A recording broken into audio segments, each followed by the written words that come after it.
very much.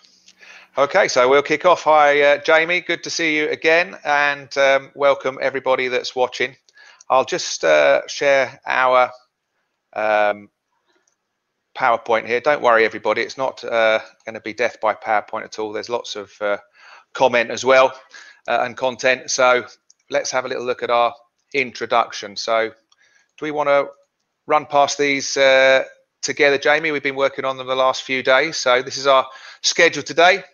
Bit of a broad introduction, and we'll jump into the CO2s and what they can mark and what materials, and in particular how they can process metals as well. Yeah, fill in some more for me, Jamie. Yeah, absolutely, mate. So obviously they'll run through the CO2, then we're going to run through some fibre. So there's a bit of PowerPoints for you guys for the general broad overview, and then we've got some live demos with myself here with our Speed 300 Flex. And we're going to run through, like I said, some CO2 applications. We're not going to go too much. We're going to do more metal marking with the CO2. I think there's a lot of CO2 content coming through, so we don't want to bore you too much with CO2 stuff. And I'm going to hit some fibre today. So some different finishes on stainless steel with fibre laser and a little flex application towards the end as well. Yeah, so just to chip in on the end of that, we have got a live Galvo session tomorrow from a couple of our colleagues at the same time. So we'll be getting much more in depth on the Galvo side of things tomorrow for you, for those of you that are interested in real fast marking and other particular applications. Should we pop on to the next slide, Jamie? Yeah, let's go through it, Ant. Okay, fella, here we go. So CO2, it's the prevalent system, isn't it? It can cut, it can mark, and it can engrave. We were having a chat about this the other day, and yeah, there are just so many more materials that a CO2 laser can process. Would you agree with that, Jamie? Yeah, absolutely, mate. Obviously, we've got a little table there to help you oversee a few of these things and get an understanding of what CO2 can do. So you're looking obviously with deep engraving, or as engraving as we would probably call it, rather than deep engraving into various products. So things like acrylic, we don't really get depth to, more of the sort of color change with the similar to glass. But then obviously the cutting applications as well. And then obviously surface marking. So marking is slightly different to engraving.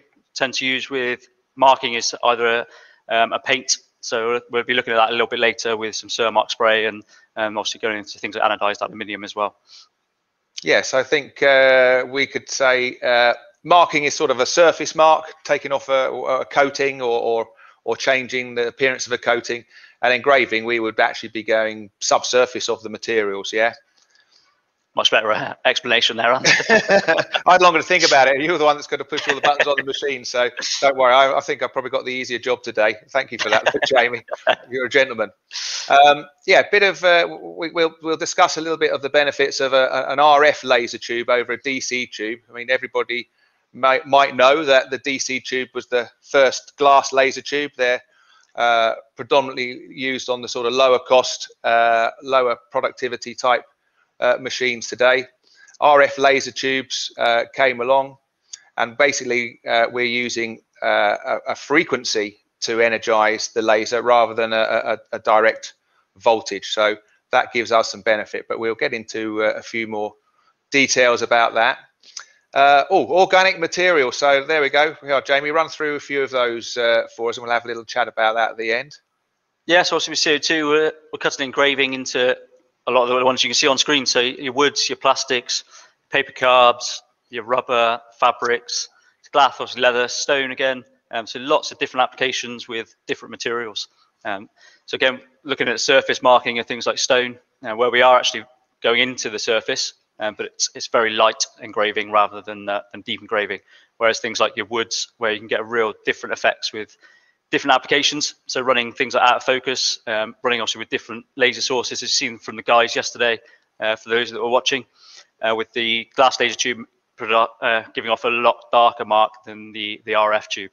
And obviously we've got some other little tips and tricks later with a Speedy 400 demo to give us different effects onto wood as well.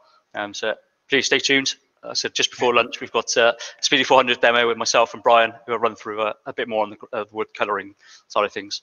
Yeah, that'd be interesting. That'd be interesting. So, yeah, out of all the applications we've got there, deep engraving, cutting, and surface marking, we can pretty much do all three of those on all the materials there, with the exception of glass and stone. So they're just too tough for us to cut through, and the materials actually wouldn't take very kindly to the very high energy of a laser if it were possible. Absolutely. Just sorry, Dan, to just jump in. Obviously, the big one there is probably the metal. Obviously, you don't have the power in our machines to be cutting through any metal, so very much a surface mark with the CO2, like we said, with the discoloration of or removing a layer. Yes, it might be possible for us to cut a thin shim with our sort of 20-watt fiber lasers, but yeah, we're not going to be cutting 3 millimeters 3 mil aluminium or steel. That's a different kind of technology. Absolutely. And we did have a play with that, and we did look into whether it was possible to make a dual-purpose machine. But when you actually cut metals, it leaves a lot of sharp dust in the machine. And then if you wanted to process bright, shiny plastic like acrylic in the machine afterwards, you actually would just end up scratching it to pieces. So it's best really kept apart. It's most practical. Okay, so we're be talking really today about the flatbed machines. Like I mentioned earlier, we have got a Galvo session tomorrow morning at the same time with a couple of colleagues. Also, I think that will be in our showroom where Jamie is now. It will be in Loughborough, yeah. It'll be in Loughborough, thanks, mate. And okay, so predominantly we're going to be dealing with the flatbed machine today. So flatbed machines, also known as cabinet lasers, XY plotters. Yeah, so a few different descriptions for them. And one way that we can mark with a CO2 laser is to use a metal marking compound. And I think you're going to be showing us how that works a little bit later, yeah? Yeah, absolutely. So in the first demo, we're going to run through the process of marking the metal with a product cursor mark that's on the market. Yeah, it's nice and quick. Okay, then we can obviously remove with a CO2 laser anodized or painted surfaces. So that again, we're into sort of surface market then, and we can have a discussion about the applications and main markets that we find some of our customers in. Yeah, I think that's a good overview there, Jamie. Shall we move on? Yeah, absolutely. I think I'll just cover obviously the bottom one there, the main markets with CO2. Probably opens the door to a lot more markets than necessarily fiber would, purely for the reasons we just explained. The amount of materials that we run through, and the beauty of CO2 doesn't really limit you to a certain market segment as such. So it's always worth obviously exploring with it. Obviously, a lot of guys will have certain applications, and then we'll just explore into other applications to progress the businesses. So main market segments we've just put on there just to remind us all really that there isn't such a main market with CO2. Obviously, we've got lots of customers from sign markets into the obviously gift and personalization to Joe Bloggs at home making key rings, all the way through to architectural model making and things like that. So it really does open up the scope with CO2. Yeah, you've reminded me to add in there, Jamie, that lots of our customers start by processing 1 or 2 items, always the sensible choice, rather than thinking about 5,000 things to put onto the market. But very soon they find themselves with other opportunities, either presented through their own what they see on the internet and making their own competitive product, or by perhaps the people they're supplying asking if they can provide other services. So it's fairly usual for us to see quite an expansion in people's laser processing if they're getting into it for the first time, or if they step up to a Trotec, perhaps from a glass tube machine, where we've got much faster processing capabilities. That's cool, mate. Shall we move on? Yeah, shall we? Let's go next slide, please. Here we go. Okay, so there's some examples on the screen. We can put you into a full screen view there. Might make it easier to see on the stream. So Jamie and I'll just disappear for a second. But talk us through a few of those, Jamie. Yeah, so I see the samples here. I've got a couple as well that I'll share my screen camera in a second. But also CO2 engraving and cutting of plywoods. So you can see on screen there the makeup of a box. As we've engraved the lid, we've cut each panel of the box as well to connect it together. And then the little notebook in the middle, just another really good application for 3D print or 3D model making and things like that is to use what we call a living hinge. So actually allowing us to bend product. So it's a flat piece of material that goes into the machine, and then just a series of cut lines allows us to give that bend into the book there. Yeah, that's a living hinge. Yeah, it's a nice application, and any wood can be engraved and cut by us. So the choice is unlimited, really. Yeah, lots of customers using redwood for photographs on that type of thing. And we're going to also show in the CO2 demo metal marking. Jamie, I'm just going to pop up on the screen here that Scott sent us a message. He's from Badge Master. Does the metal have to be a certain kind of metal, and do you need a powerful wattage to achieve this? That's quite an in-depth question, quite broad. But the fiber laser can mark any sort of metal. I don't know of any that it can't mark. And basically, the rule of thumb is the more power you've got, the faster that you could mark it. You want to add anything with that, Jamie, or do you think that? No, absolutely. No, that pretty much answers the question. I think. Good morning, Scott. It's just effectively that, yeah. The fiber laser really doesn't tend to limit you on the metals. Mark and CO2 process may do on more precious metals or shiny metals. So it's really adhering that paint level to the surface. So you want something like stainless steel, where it's quite abrasive, that will take the heat of the laser to weld that to the surface. Obviously, power-wise, like you said, and obviously the more power we have, the quicker we can process a lot of the stuff, but also gives us a little bit more depth as well. So also, again, it's the speed. Guys who are looking to use fiber to get some depth into the product, we're at lower level end, so like Andy said, 20 watt to 50 watt fiber laser tubes. So we're not looking at real depth that you get on a mechanical machine or CNC processes. We're really getting into sort of half a mil sort of depth wise. So obviously, again, the more power we have, the more depth we can achieve, the quicker as well. Yeah, if metal is something of particular interest, watch the broadcast tomorrow, and you'll find out much more about that. It's possible for the Galvo type machines to take multiple passes over materials, and they are very quick because of using the scan head mirrors. Okay, so just bring us back to where we were. So we got some pastes, sprays, tapes. These metal marking substrates are available in different forms, so you basically choose the one which is the easiest for you to apply. At the end of the day, once you've made your mark, you wipe off or pull off the tape. In the case of the tape, just wipe over the surface with water, and then you're left with a mark on the plate.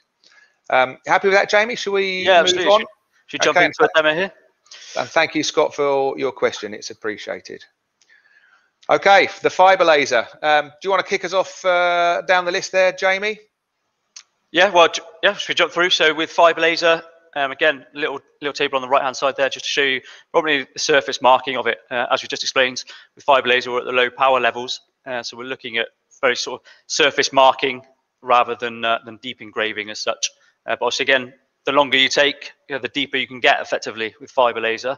So it's just working out what's the best finish, what you're looking for. If you're looking for that depth, then it's just going to take you a little bit longer, but really opens the door again to multiple materials. So we're looking predominantly just engraving or marking here with fiber laser, not really a cutting application.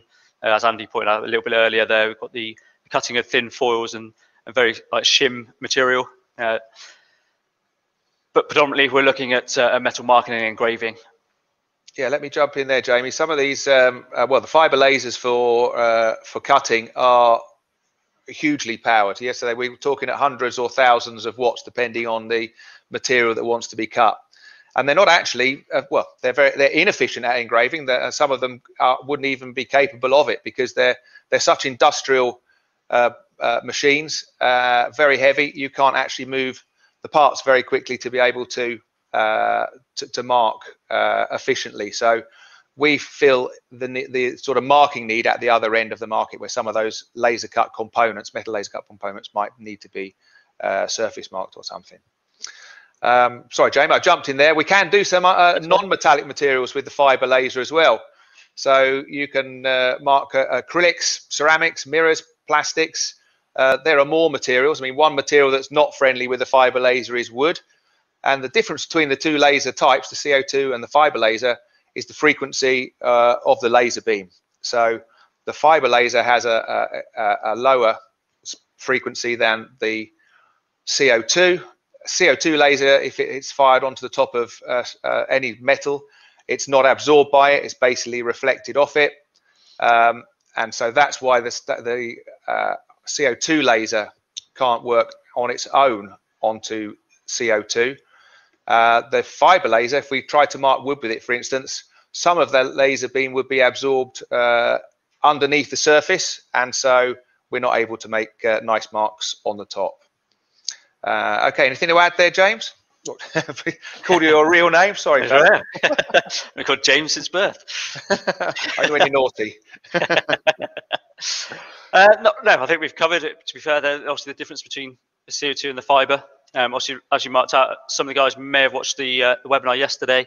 We've seen the Flex application that went through with Johnny and Andy. So they had a Jimi Hendrix on a guitar that was obviously engraved. Mainly engraving was done with fibre laser. And then obviously the main cutout was done with CO2.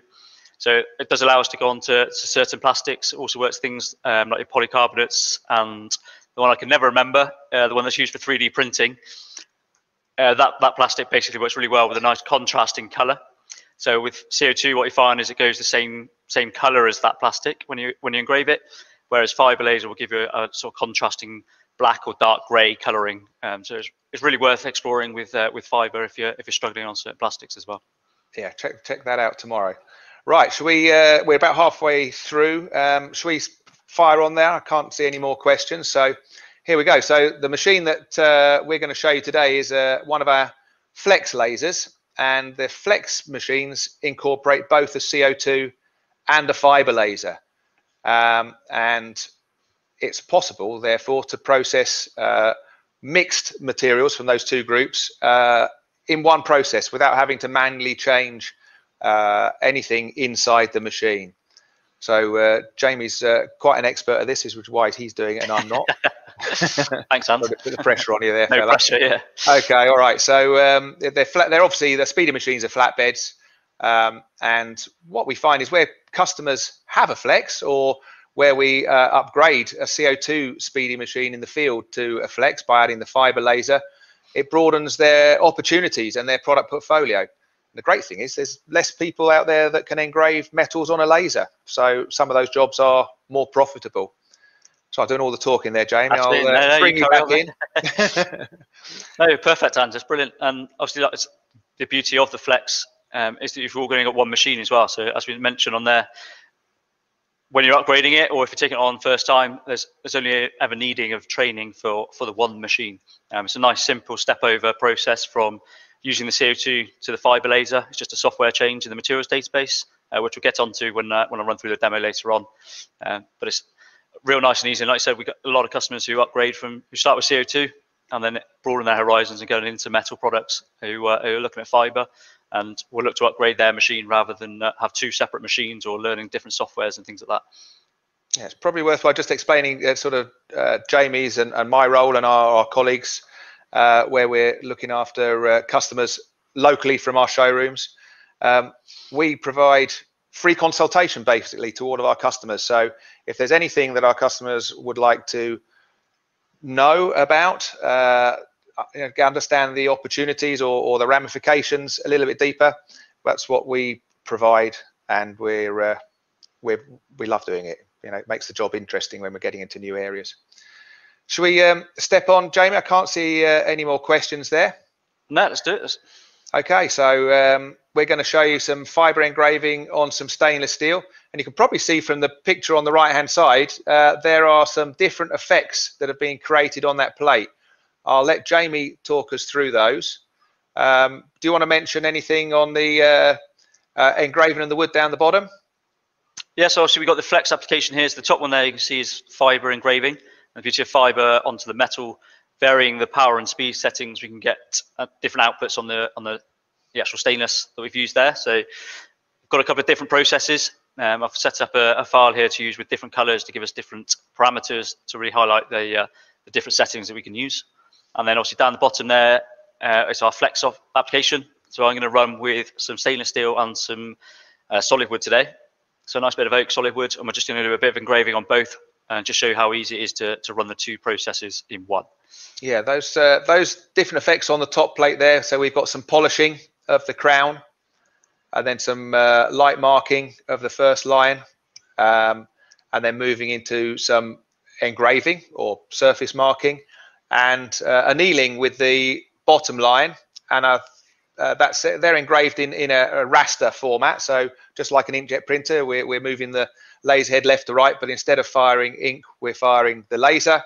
And we can change, as Jamie said, the output of the laser, the frequency, the power, the speed, to get those different effects.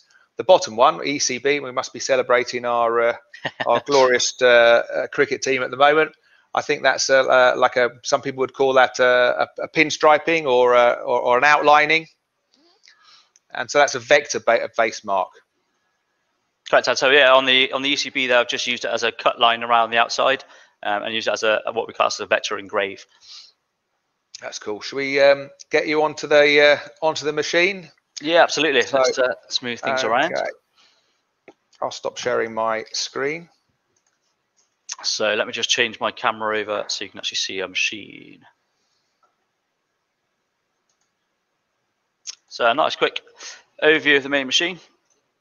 Our Speedy 300 here with our flex. And first off, what we're going to do is run with CO2 engrave, or CO2 mark, should I say. So what I'm going to do, got one made up already, just to save us a little bit of time today. But effectively what it is, we have our stainless steel plate, and then we have, I'm using a spray can today, so hopefully you can see that on screen.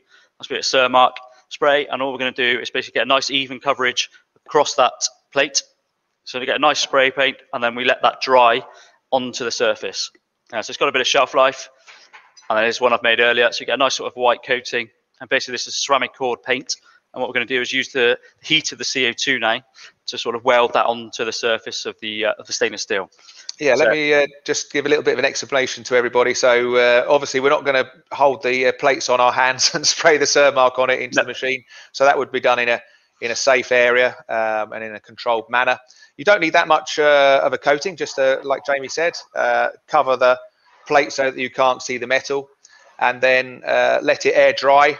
Obviously in the summer it might dry a little bit quicker than this lovely glorious wet weather that we have at the moment, or you can put the plate near a heat source to help it dry. There we go. I'll hand back to Jamie. I couldn't help myself. Jamie. No, that's fine, mate. You keep jumping in. So obviously that's to do with most lasers, is we just need to focus the laser source onto the surface of the material. Now I'm going to do it manually here to show you. So you've got a little tool that just sits on the head, so it's literally just resting on the side of the head, and then we manually bring that table up so our little tool touches and drops off. So nice and simple. And now I've put my plate up into the top left-hand corner, so we know exactly we're in 0-0 position on the machine. And then what we're going to do is, if I share my screen quickly, and I'll just show you the process of sending it over. I'll see it. Some of you guys who joined us yesterday would have seen this process. Obviously, we're running through 3 different files that I'm going to run through today. Sorry, Andrew, were you going to jump in there? I need to say that we're compatible with all sort of Windows, CAD, CAM, desktop publishing software. I mean, in fact, you could even print something from Word for Windows, but you couldn't actually cut anything because we can't control the width of the lines properly from there. And with the Ruby software, so this is working through job control, but with Ruby, we bring in the ability to be able to send jobs to our machines from Macs. Absolutely. We import lots of various different files with the new Ruby software as well. Also with the design, the beauty of with job control is just a standard Windows print driver, so we can output from lots of various different vector packages. So all we're going to do here is highlight my job. I'm going to print by selection on this one because I've got a couple on the plate, and then select our Trotec engraver and the print preference here. So what I'm going to do is what we call minimize job size, which is just going to take the nodes of my artwork here so I can position it when I get into the laser software. Then we have our materials database, so I've got this one preset already for us. But if you want a quick overview of our materials, so it helps if I click on the button, doesn't it? There we go. So a quick overview, obviously with the drop down here, like we said earlier, with the flex machines, it's just a simple select over from engrave with CO2 or engrave with fiber. So on this process with Cermark, I'm going to use the CO2, and then we've got an overall power speed setting to adhere that Cermark onto the surface of stainless steel. So a couple of the presets here, which I won't go too far into too much detail here today, but we're going job control and then print. So that drops us into our job control software. He says that dropping in. Get it that way. There we go. and we have job identification window does drop up. So I've got it selected at the moment to ask me for a job name before I start. So as you can see, I've already sent these jobs over once, just to show you the process. And then that one jumps into our job. That's a useful feature. Sorry, and yes, it's a great little feature. Obviously, yeah, if you're using lots of stock items, just obviously allows us to really pinpoint the exact job we're putting over every time. So you can name this whatever you want. Lots of customers who use job file names or job numbers. It's just nice and easy to work from. Go the other way. So it helps if I'm on the right screen. So there we go, CO2. Well, that's the job we've just sent over. So I've got CO2 already in there, so it's just giving us a 001, so we know which one we're running from. And then a double click on the job here will automatically put us over into our 00 position in the top left-hand corner. We get a quick estimated time before the job starts as well. So I'll stop job sharing now.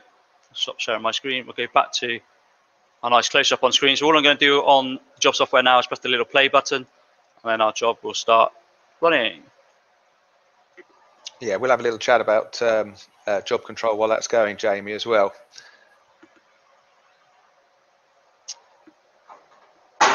Apologies, I've just got the engraver cabinet is open. This my camera's just stepped in the way there. Cable. Yeah, so all these cabinets are safety interlocked, folks. So they're class 2 lasers, the speedy systems, which means that you don't have to wear special protection or take special precautions to be laser processing. And in essence, the laser checks that the lid is shut. If we've got a cable in the way, then it might stop one of the switches being made. Obviously, that's not the normal occurrence to have a camera inside the laser system. Now, it's quite a nice feature, as we mentioned, to being able to give job numbers or names so that you can easily find them. And we can sort those lists not only by the name, but also by the resolution, the DPI output, and the date and the time, for instance, that they were made. So it makes it nice and easy to find things. And very often, customers that have repeat items, where they're manufacturing repeat things, they'll leave those in that list. But you did see it's very easy to get the job out to the machine and into job control. There we go. Sorry, guys. That's all right. It's been working all morning. They're not made to take to have cables flexing into them normally. So we get a little pause before the laser starts moving, especially if we were using the fiber laser the last time. So that is only a few seconds. There are no mechanical parts to change. You may have seen that we, well, you won't know because you haven't seen just yet, but we don't have to change the lens on the flex. We can process, we've got a multi-wave lens which will work with fiber and the CO2. The CO2 focus distance is just slightly further away than the fiber. So the table moves down, it processes with the CO2, and then it'll move that back to the focal point for the fiber at the end of the process. So Jamie, we can really see that dark marking starting to come out now, and we can see there's a rapid motion on there. The camera's barely able to, well, it can't keep up with the camera. And what we can say is that that's not our maximum speed. So even if we'd set that at, let's say, 100% of our speed over that short distance, we might not be able to achieve that. So if this was, let's say, 2 minutes to make one plate, if we put several plates together left to right, so if there were 7 plates, it wouldn't be the time wouldn't be 7 times 2 minutes. It's going to be much lower than that because the laser is going to be accelerate faster. Oh, well, yeah, we have got. And so just on that, we're not running at full speed on this one either. And obviously, like we said earlier, we want to use the heat of CO2 here to really bond it to it. But like you said, it's not multiplied across the bed. It's much better to run multiples across the bed to get the timing down on multiples rather than doing one each. Yeah, thank you, Gary T. You said you love that too. I don't know what that applied to, but we like your comment. Alan, question from Alan: is it possible to change a job's name once it's in the job list? Well, if you renamed it using the Windows Explorer, it is possible because it's actually living in a spool folder. But in job control, it's not possible to do that. I would say that in Ruby, it more likely is, because you've got a more interactive link with the design and the machine. So with Ruby, we can change designs, whereas with job control, we're processing what's on the screen. There you go. Thanks for that, Jamie. Let's just get that one back. Hope we've answered that question, Alan. Yeah. So just go back onto that one, Anne. Sorry. Going into a file format. So the job queue there runs into a file format, so you can run through the spool folders. So if you want to have a look at that, Alan, just give you a local rep a call, and we can go through it with you. Yeah. It's a great little feature to change it over, 'cause rather than having lots and lots of job names and lots of jobs just stashed in the job queue, we can actually folder format it to save it to per folder or something like that. So, sorry, CO2 process here. Just going to bring some water across. So our job here, so it's come across, nice and black mark on the stainless, and also the rest of the paint here is just water soluble. So just here. I couldn't see any spelling mistakes there either, Jamie. Well done. So, I'm just thinking as well, we're about at 32 minutes because we've answered a few questions. So cool. I think we've got a bit of time to get into the next things. Excellent. I'll jump straight into our fibre demo as quickly as we can. So just going to show you the process here, mate. Obviously, we just dry off wash off the rest of the paint, and then give that a dry over. And hopefully, you can see now on screen, we get a nice black contrasting mark on the stainless steel. Yeah, it's really there are so many applications that are around for that. You know, lots of door plates, alarm type systems, that sort of thing, and laser processing it is so much better than sticking a bit of vinyl and putting it on top of a stainless steel plate, because our mark is indelible. You've literally got to take a mechanical tool to it and grind into it to get rid of it. Yeah, it's a really solid mark. Right, so I think we're going to move on, and do you want to go to show the dual process, or do we want to do the should we do the England cricket board? Yeah, so this is a fibre process. So again, I'm going to use a nice bit of stainless steel and celebrate our recent test victory over in Sri Lanka with the England boys. It's just going to show you now the fibre with the England board. So let me just share my screen quickly here, and you can see. Yes, it's nice to have some good news to be able to celebrate. That's for sure. So absolutely, with not a lot of sport going on, it's nice to watch the cricket. So my file here again in CorelDRAW. So we're going to use various colours and assign jobs to each of those colours. So as we said, and what I've done is the picture you've seen on the PowerPoint earlier. It's a variation of the crown setting. It's going to be a polish, and then a variation of colour, and then obviously our anneal mark as well. So just to give you an idea of our setup, so go into our materials database.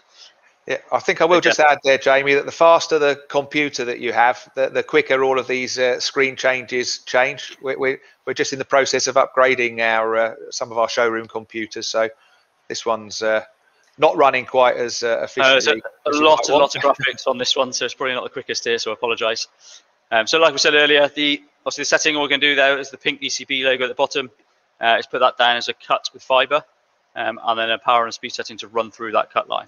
So just look, variation of things, and then all we need to do in our software is open up the color palette. So standard we normally run through is all dithering or one of the dot patterns. But running through color mode, what it does is allow job control to open up that color palette to all 16 colors that we have available to us.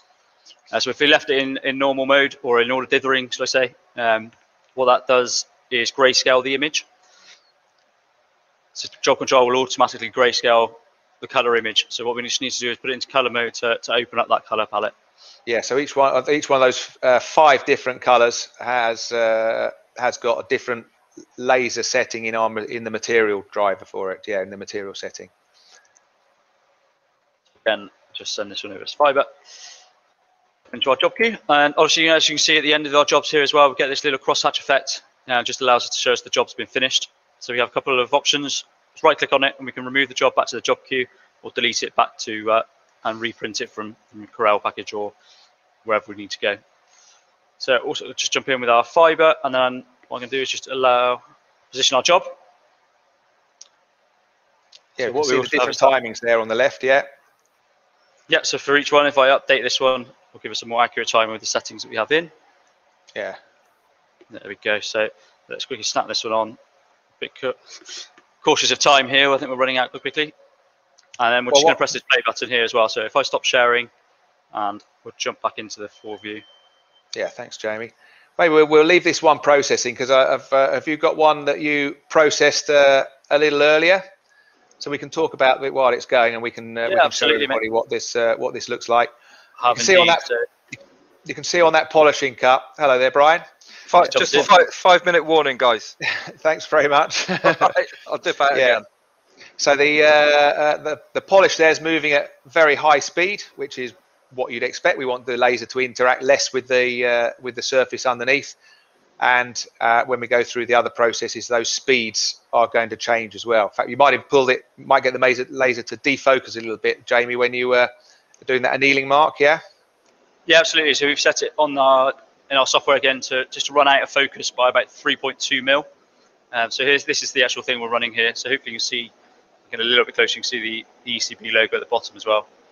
So just varying those settings gives us different finishes on the actual product. Just finding one that you're happy with and one you want to work with. And with plastics, we get some other types of marks as well. But then that's going to be covered tomorrow in our Galvo session. We're kind of running up to the end of our. We got a question here. Oh, Mark Green. Do you know the answer to this one, Jamie? Are there any other colours for this spray, Surmark spray, or other brands with different colours? I'm not sure. I've seen other colours. I have seen some, but I haven't had that much success with them. So I don't want to discuss those ones. No, I'm with you, and it's not the only ones I've really seen are the black here. I think there was a product a couple of years ago where they came out to put colouring into it. But personally, I think I haven't seen it on the market since. So whether it was they've had some issues with it or something with the colorations, I'm not sure. But no, for me, it's always been black. Yeah, Mark, why don't you send us a message, and what we'll do is we'll just check with the consumables department as well. Yeah, so it might be that we haven't seen it, but there may be one. Yeah, maybe a question. Marion's on next with Alex. If they've got time to run through, maybe she might know a little bit more on that one for us. We're obviously in trouble here for getting close to the end and having too much fun, Jamie.